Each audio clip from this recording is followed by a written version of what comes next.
So let's welcome Undersecretary Diosdado M.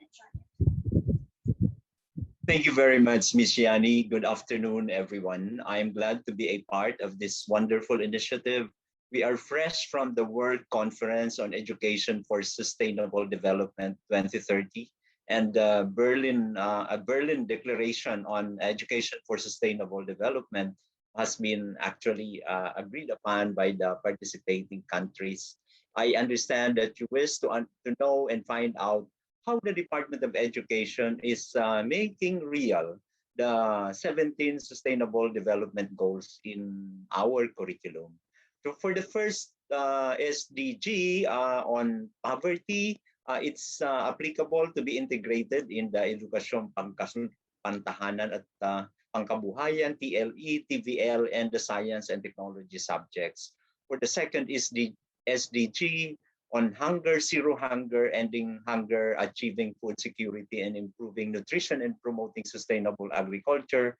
This is done in the, again, TLE, TVL, EPP, and STEM. For good health and well-being, we address this through the learning areas of MAPE, humanities, sports track, arts, and design track in the senior high school program. In terms of quality education, ensuring inclusive and equitable quality education and promoting lifelong learning opportunities for all, of course, we cover this concern in the different learning areas and programs, including the senior high school tracks and strands.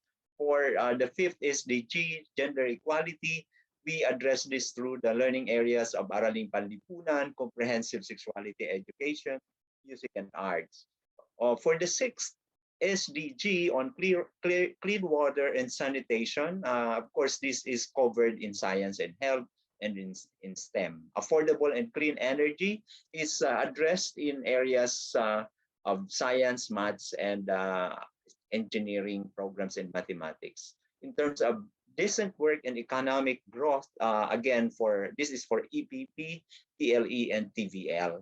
And industry, innovation, and infrastructure, SDG, is, of course, realized through our learning areas in science, math, and STEM. And then in terms of reducing inequalities within and among countries, EPP, TLE, and TVL, sustainable cities and communities are also covered in lessons in subjects in the TLE, TVL, and EPP subjects. And for responsible consumption and production, still in the same learning areas, including science and STEM. Climate action is covered in science and health. Life below water, it's also in science, health, and STEM. And life on land is science, health, and STEM as well. For peace, justice, and strong institutions, it's in Araling Panlipunan and UMS. Partnerships with the goals, strengthening the means of implementation and revitalizing the global partnership for sustainable development. It's in our global citizenship program, Araling Panlipunan, accountancy, business, and others track. In terms of topics that can be integrated across the 17 SDGs, the UNESCO in 2017 released the following key competencies for sustainability, which can be aligned with the curriculum and curriculum standards and learning competencies, like systems thinking competency, which refers to the abilities to recognize and understand relationships, to analyze complex systems, to think of how systems are embedded within different domains and different scales, and to deal with uncertainty. The other competency identified by UNESCO is called Anticipatory Competency, referring to the abilities to understand and evaluate multiple futures, possible, probable, and desirable, to create one's own visions for the future, to apply the precautionary principle, to assess the consequences of actions, and to deal with risks and changes. Normative competency is about the abilities to understand and reflect on the norms and values that underlie one's actions, and to negotiate sustainability values, principles, goals, and targets in a context of conflicts of interest and trade-offs, uncertain knowledge, and contradictions. When we talk about strategic competency expected to be given emphasis in schools, this refers to the abilities to collectively develop and implement innovative actions that furthers sustainability at the local level and further a field. Collaboration competency refers to the abilities to learn from others, to understand and respect the needs, perspectives, and actions of others. We call this empathy, to understand, relate to, and be sensitive to others, empathic leadership, to deal with conflicts in a group, and to facilitate collaborative and participatory problem solving. The other competency identified by UNESCO is called critical thinking competency, which is the ability to question norms, practices, and opinions, to reflect on one's own values, on one's values, perceptions, and actions, and to take a position in the sustainability discourse. Self-awareness competency refers to the ability to reflect on one's own role in the local community and global society, to continually evaluate and further motivate one's actions, and to deal with one's feelings and desires. And integrated problem-solving competency refers to the overarching ability to apply different problem-solving frameworks to complex sustainability problems and develop viable, inclusive, and equitable solution options that promote sustainable development, integrating the different competencies mentioned earlier. In the same year, UNESCO also released learning objectives and topics along education for sustainable development goals. And these are the topics that, again, we are trying to address and integrate in the K-12 curriculum. Like for SDG 1, definition of poverty, global, national, and local distribution of extreme poverty and wealth and their reasons, the importance of social welfare protection systems and measures, the importance of equal rights to economic resources, as well as access to basic services, ownership and control over land and other forms of property, inheritance, natural resources, appropriate new technology and financial services, including microfinance. The interrelation of poverty, natural hazards, climate change, and other economic, social, and environmental shock and stresses.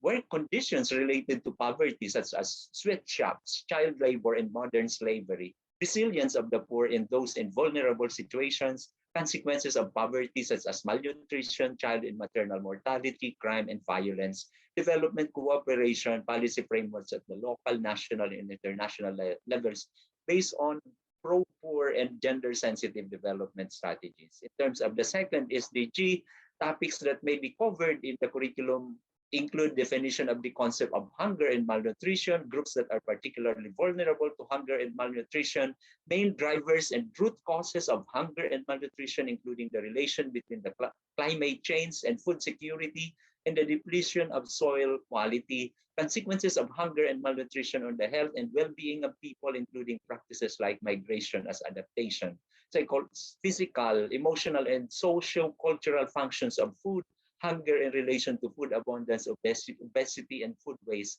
and many others. For the third SDG, severe communicable and non-communicable diseases are also topics that are covered in our curriculum, health problems of vulnerable groups and in the most vulnerable regions, and an understanding of how gender inequalities may affect health and well-being, direct strategies to promote health and well-being, like vaccines, healthy food, physical activity, mental health, medical consultation, education, sexual and reproductive health education, including education about pregnancy, avoidance, and safe sex.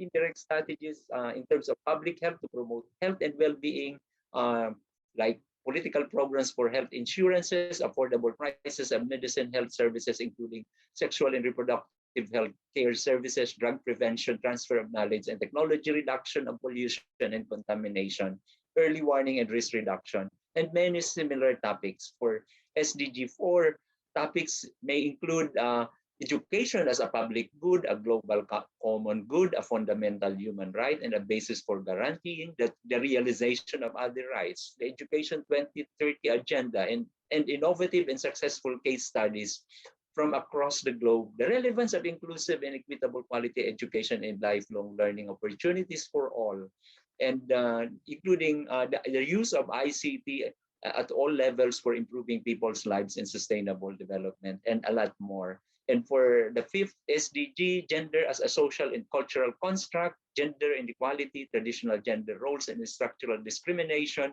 gender equality and participation in decision making, and a lot more. For the sixth SDG, the global water cycle and water distribution, the importance of equitable access to safe and affordable drinking water, the importance of adequate and equitable sanitation and hygiene, water quality and quantity parameters for health, and others. For the seven, we covered them in terms of the different energy types, especially renewable energies like solar, wind, water, geothermal, tidal, and others. Energy production, supply, demand, and usage of different countries, energy efficiency and sufficiency, and energy usage, and others. For the 8 SDG, top topics in our curriculum may include the contribution of economies to human well-being and the social and individual effects of unemployment, economic ethics, theoretical assumptions, models, and indicators of economic growth, and many others. For the 9th SDG, sustainability of information and communication technology, including supply chains, waste disposal, and recycling, the relation of quality infrastructure in the achievement of social, economic, and political goals, the need for basic infrastructure like roads, information, and communication technologies, sanitation, and electrical power and water.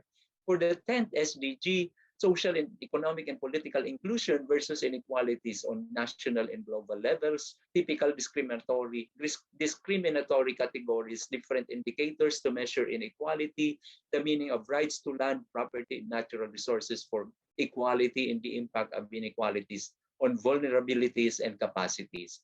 For the 11th SDG, the need for shelter, safety, and inclusiveness, vis-a-vis human needs, contextualizing our different individual and collective wants and needs according to gender, age, income, and ability, management and use of natural resources, sustainable energy and transportation, sustainable food. These are also covered in the curriculum.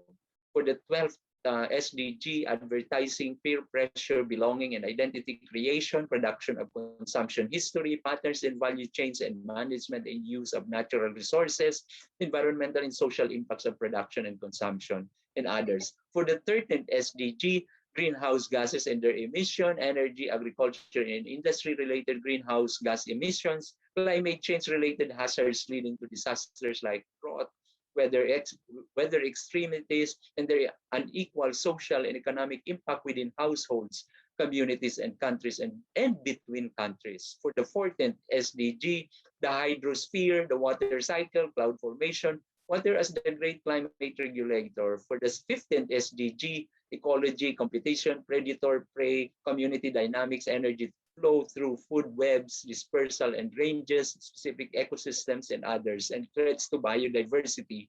And for the 16th, definitions of justice, retributive and rehabilitative, crime and punishment, comparing laws and punishment across the globe, climate justice, trade justice, child labor and exploitation of children, and many others. And finally, for the 17th SDG, global partnerships between governments, the private sector, and civil society for sustainable development, their shared accountability and possible conflicts between the different actors, local, national, and global systems, structures, and power dynamics, global governance and policies in the global market and the trading system in the light of sustainable development.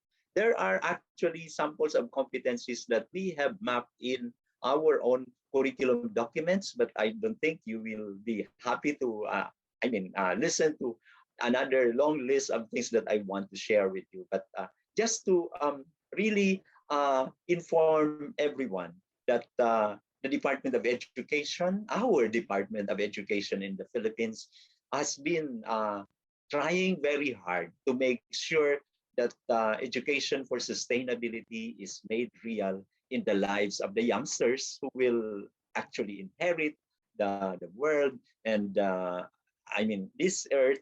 And so we have to prepare them to be stewards, responsible stewards of our Mother Earth. Thank you very much once again, and God bless.